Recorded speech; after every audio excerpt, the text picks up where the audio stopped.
কুরবানির দিন সকালে উঠে দেখি নামাজ পড়তে যাবার জন্য ভাইয়ের বন্ধু ভাইকে ডাকতে চলে এসছে।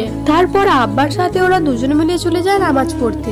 আর এদিকে আমি গোসল করে এসে দেখি মা আমার জন্য সেমাই আর পায়েস নিয়ে বসে আছে। তারপর আমি কোনো ভিডিওই নিতে পারিনি, জানোই তো বাড়িতে কত কাজ থাকে কোরবানির দিন। A few minutes later. বিকেলের দিকে আব্বা যে জামাটা আমার জন্য নিয়ে এসেছিল ওই জামাটাই পরেছিলাম। আর তোমরা তো আগের ভিডিওতে দেখিয়েছো যে আব্বা জামাটা রাত্রে নিয়ে এসেছিল, তাই আর ফিটিং করা হয়নি। তার জন্য দেখো দিদি চুড়ি দিয়ে কি করে দিয়েছে।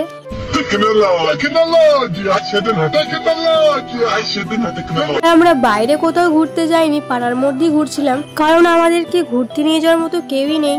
আর আমরা প্রত্যেকবার ঈদে কোরবানিতে একটা কথাই ভাবি যে আমাদের যদি একটা বড় ভাই থাকতো। যাই হোক, ওসব কথা ছাড়ো। আর আমরা এখানে এসেছিলাম রিলস আর ফটো তুলতে, কারণ আমাদের গ্রামটাও কোনো সৌন্দর্যের কম নয়।